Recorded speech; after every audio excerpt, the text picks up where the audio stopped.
हम नहीं चलेगा मालिक, लगाइए इसे 2 थप्पड़, झटपट करके सारा पैसा सूद समेत लौटा देगा। हाँ, मुझे और 2 दिन का समय दीजिए मालिक, मैं आपके पैसे चुका दूंगा। हाँ, पता नहीं किस मुहूर्त में तुम्हारे दादा ने मेरे परदादा से 300 रुपए उधार लिए थे। हाँ, मूलधन तो रहने ही दो, तुमने अब सूद के पैसे भी कुछ दिनों से नहीं चुकाए हैं। बोलो अब क्या करूं तुम्हारे साथ? मैंने पैसा देना बंद नहीं किया है मालिक, इस महीने जरा हाथ तंग था, इसीलिए समय से मैं नहीं दे पाया।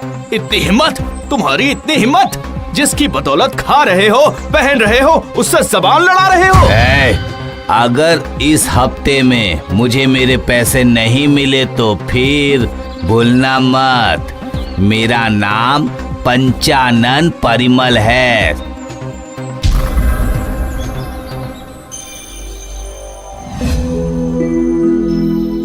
लेकिन महाजन का इस कुएं से क्या संबंध है, ये मेरी समझ में नहीं आया। कहानी तो यहीं से शुरू होती है। उस वक्त गांधी जी के भारत छोड़ो अभियान में युवक स्वदेश से जुड़ते जा रहे थे और दूसरी तरफ वर्ल्ड वॉर भी चल रहा था। इतिहास बताने की बजाय मुद्दे की बात करो तुम। वही तो बता रहा हूँ, इस कहानी से एक स्वदेशी का भी संबंध है। अच्छा, वो कैसे? माधव स्वदेशी आंदोलन से जुड़ा हुआ था। पुलिस की आंखों में धूल झोंक कर भागते भागते वो इस बिलासपुर में आ पहुँचा। घर में एक चावल का दाना भी नहीं है। घर की छत एक तरफ से टूट चुकी है, जो कभी भी किसी के भी सर पे गिर सकती है। ऊपर से सूद का ये बोझ। हम अभागों के ऊपर वाला कब अपनी कृपा बरसाएगा? ऊपर वाले ने हम जैसे गरीबों को अमीरों के इस्तेमाल के लिए ही बनाया है। कोई है? बहुत दूर से आ रहा हूँ बेटी, थोड़ा पानी मिल सकता है? बैठिए बाबा, बैठिए, खड़े क्यों हैं? आज से पहले कभी आपको इस गांव में देखा नहीं था। मैं कलिकापुर से ही आ रहा हूँ, लापतागंज जाऊंगा, लेकिन रास्ता भूलने की वजह से कहाँ आ गया कुछ समझ नहीं आ रहा है मुझे। इतनी तेज धूप में आपने इस गरीब की कुटिया में अपने कदम रखे हैं। पानी के साथ दो बताशे देने तक की हमें क्षमता नहीं है, माफ कीजिएगा।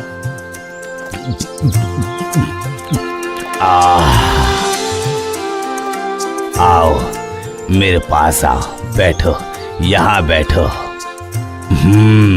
बृहस्पति के कक्ष में शनि ने प्रवेश कर लिया है, इसलिए तुम लोगों की हालत ऐसी है। हमारी ऐसी हालत कभी ठीक हो जाएगी? बुरे हालातों में टूटना नहीं चाहिए बेटा। अब जब मैं यहाँ आ गया हूँ तो फिर चिंता की कोई बात नहीं। बोलिए बाबा, हमें क्या करना होगा बताइए। लाओ सर, अपना हाथ दिखाओ। एक उपाय है। कैसा उपाय बाबा? सुनो, तुम्हें कुछ भी करने की जरूरत नहीं है, सिर्फ मेरे चले जाने के बाद पूरा घर अच्छी तरह से साफ करना।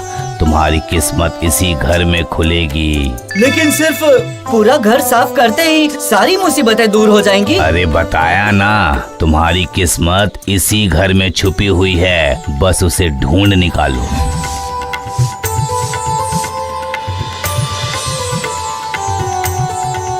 अजी सुनते हो क्या? देखिए, मुझे ये यहाँ से मिला है, इसमें कुछ लिखा हुआ भी है। लाओ देखो। सही कहा, लेकिन ये यहाँ कहाँ से आया? क्या लिखा है क्या पता?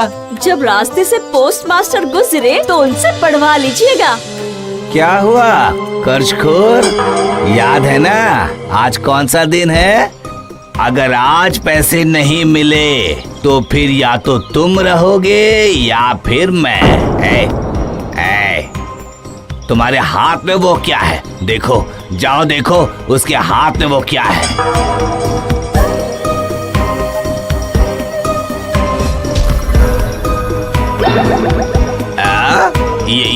ये तुम्हें कहाँ से मिला? हाँ, वो मालिक, घर साफ करते समय चावल की बोरी में ये कागज रखा हुआ मिला। क्या लिखा हुआ है इसमें मालिक बताइए? वो कुछ नहीं, बस ऐसे ही लाइन खींची हुई है बस। अच्छा मालिक, तो फिर घर का सामान घर में ही रख देता हूँ। ये बाप दादा की निशानी लग रही है। आज जो पैसे देने की बात हुई थी उसका क्या हुआ? हाँ मालिक, अगर और 2 दिन दे देते तो? नहीं, मेरी बात ध्यान से सुनो। तुम अपनी जमीन मुझे दे दो। मुझे हर दिन यहाँ आकर तुमसे पैसे मांगना अच्छा लगता है क्या? हाँ? बोलो, अपनी जमीन मुझे दे दो, मैं तुम्हारा सारा उधार माफ कर दूंगा। नहीं मालिक, ऐसा नहीं हो सकता। अगर ये जमीन दे दूंगा तो रहूंगा कहाँ? डंडा मारकर भगा देते तो यही अच्छा होता। ठीक है, तो फिर मैं तुम्हें और 500 रुपए देता हूँ, तो फिर उससे तुम नया घर भी ले सकोगे। हाँ? नहीं नहीं मालिक, हाँ, बाप दादा की जमीन थोड़े से पैसों के लिए मैं बेच नहीं सकता हूँ। 500 रुपए को थोड़े से पैसे कह रहे हो? एक साथ कभी देखे भी हो 500 रुपए? ठीक है ठीक है ठीक है, मैं तुम्हें 1000 रुपए दूंगा। ठीक है ना? आज से ये जमीन मेरी हुई। नहीं मालिक, अभी की महंगाई में 1000 रुपए से क्या होता है? उसके लिए मैं बेघर नहीं हो सकता। यही तो तुम लोगों की गलती है, बैठने की जगह मिलते ही सोना चाहते हो। ठीक है, तो फिर 1000 और दे देता हूँ मैं, लेकिन तुम्हें ये जमीन छोड़नी ही पड़ेगी। हाँ। इस तरह करते करते आखिरकार जगन ये जमीन 50,000 में पंचानन परिमल को बेचकर ये गांव छोड़कर चला गया। क्या सच में 50,000 रुपए में? अच्छा, तुमने ये तो खुलकर बताया ही नहीं कि उस कागज में ऐसा क्या लिखा था जिसकी वजह से महाजन उतने पैसे देकर जमीन खरीदने के लिए तैयार हो गया। बताता हूँ।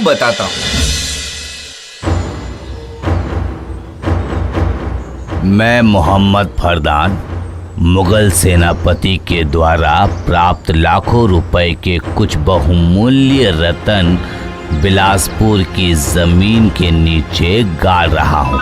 मुगल सेनापति ने मुझे ये रत्न सिपाही विद्रोह में उपयोग करने के लिए ही दिया था, लेकिन शारीरिक तौर पर स्वस्थ ना होने की वजह से मैं ये रत्न सही तरीके से उपयोग करने में असमर्थ हूँ। जिस किसी को भी ये रत्न मिले, उम्मीद करता हूँ वो इन रत्नों से मिले पैसों का प्रयोग सही तरीके से सही काम करने के लिए करे।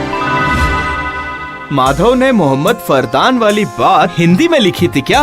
नहीं, माधव को फारसी आती थी, उसने फारसी में लिखा था। माधव ने वो कागज छुपा कर रखा था। कागज देखते ही महाजन की आंखें खुली की खुली रह गई थी और जाने से पहले माधव जगन से ये कहकर जाते हैं कि जय माँ छिन्न मस्तिका, इनका ध्यान रखिएगा माँ। सुनो, मैंने तुम लोगों की सारी बाधाएं दूर कर दी है, और एक बात का ध्यान रखना, तुम्हारी ये जमीन खरीदने के लिए कई लोग आएंगे, लेकिन 50,000 से कम कीमत में किसी भी हालत में मत बेचना, यही माँ का आदेश है। अच्छा, तभी जगन महाजन को 50,000 से कम कीमत पर जमीन बेचने के लिए तैयार नहीं हुआ। हाँ, बिल्कुल सही समझे।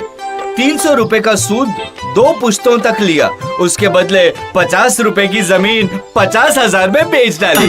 अच्छा, उसके बाद क्या हुआ बताओ? उसके बाद जगन की कुटिया को तोड़कर गुप्त धन ढूंढने का काम शुरू हुआ।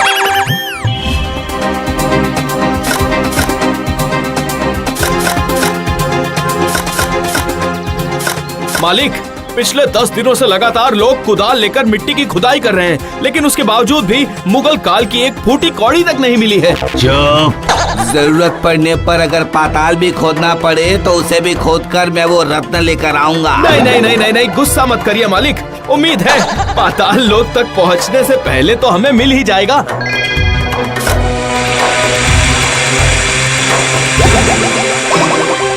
पथरीली मिट्टी थी, फिर भी 3 महीने तक उस जमीन की खुदाई चलती रही।